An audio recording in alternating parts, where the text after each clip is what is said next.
Bismillahirrahmanirrahim. Assalamualaikum warahmatullahi wabarakatuh. Alhamdulillah wa syukurillah wa la hawla wa la quwwata illa billah.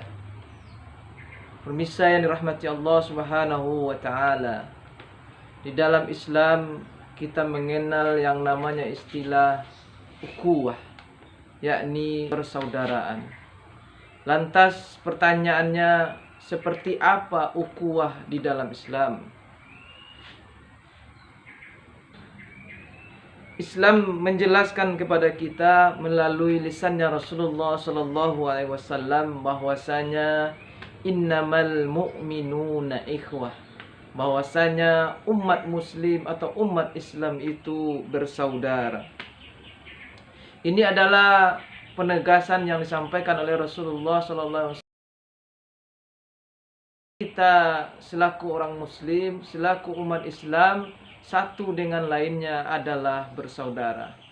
Lalu pertanyaannya, seperti apa persaudaraan di dalam Islam itu?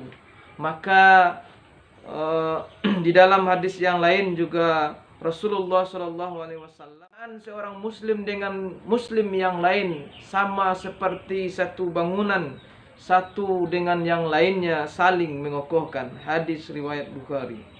Bahkan di dalam hadis yang lain, hadis yang disampaikan atau hadis yang diriwayatkan oleh Bukhari Muslim, bahwasanya Rasulullah SAW menyampaikan bahwasanya umat muslim itu seperti satu tubuh. Innamal mu'minu masalul jasad, bahwasanya umat muslim itu seperti satu tubuh. Ketika satu sakit, maka yang lain akan ikut merasakannya. Setidaknya tubuh ini akan merasa panas, atau ketika tangan kita sakit, mata akan mengeluarkan air matanya. Kemudian ketika kaki kita sakit, maka tangan akan mengusap kaki tersebut. Maka seyogyanya seperti itulah persaudaraan di tengah-tengah kaum muslimin. Dan di dalam ayat yang lain, di dalam ayat Allah juga menyampaikan dalam surah Al-Hujurat ayat 10, innamal mu'minuna ikhwah, bahwasanya umat muslim itu adalah bersaudara. Maka persaudaraan seperti inilah yang sebenarnya yang harus kita jalin dan yang harus kita ciptakan di tengah-tengah kaum muslimin. Ketika mereka benar-benar mencintai atau menjalin persaudaraan antara satu dengan yang lainnya, maka mereka tidak akan menyakiti satu dengan yang lainnya. Mereka tidak akan menyakiti saudara mereka. Mereka tidak akan menzolimi saudara mereka. Bahkan mereka harus melakukan pembelaan terhadap saudara mereka ketika ada saudara mereka yang disakiti dan yang dizolimi.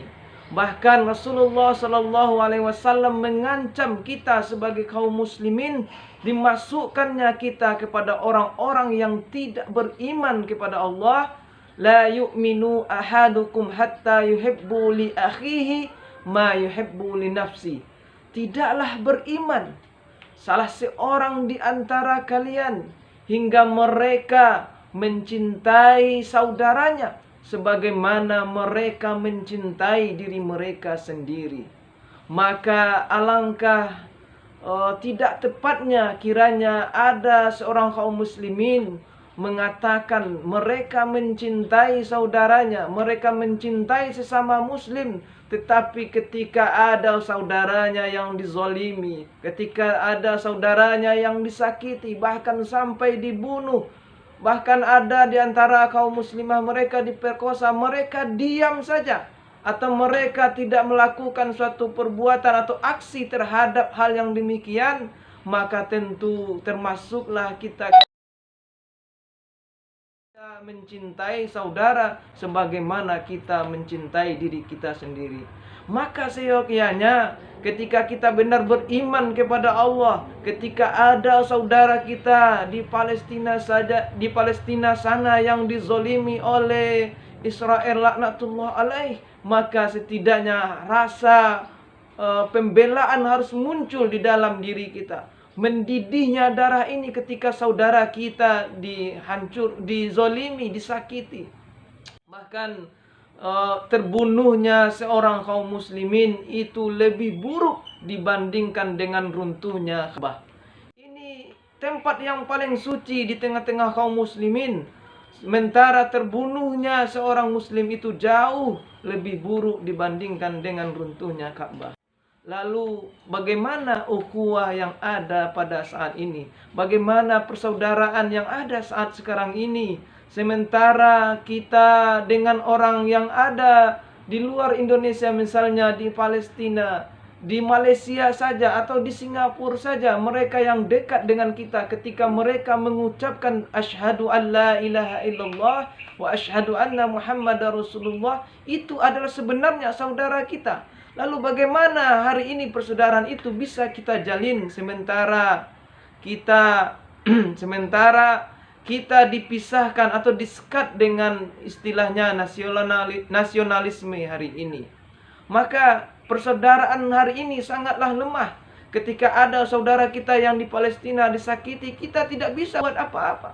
Karena apa? Karena kita disekat oleh batas-batas wilayah kita. Kita ini Indonesia, sementara mereka itu di Palestina. Ini yang terjadi hari ini. Lalu Islam ini diterapkan di tengah-tengah kaum muslimin secara kafah. Maka ketika itulah bisa ukhuwah yang sebenarnya yang digambarkan oleh Rasulullah akan bisa kita wujudkan. Kenapa? Karena kita dengan muslim yang lain, kita memiliki satu Quran, kita memiliki satu Nabi, kita memiliki satu Tuhan, yakni Allah Subhanahu wa Ta'ala. Tidak ada yang membatasi kita, tidak ada yang memisahkan kita.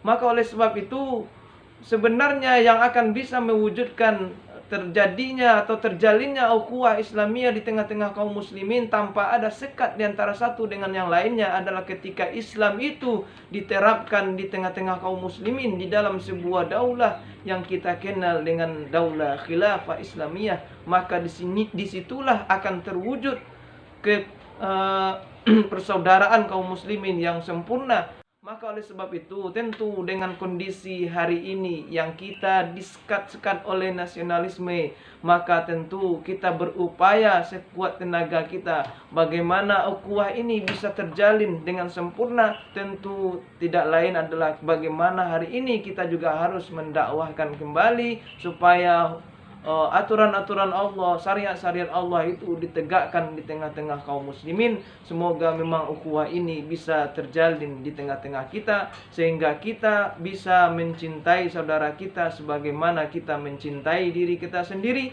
sehingga ketika mereka dizolimi, kita bisa melakukan pembelaan terhadap mereka.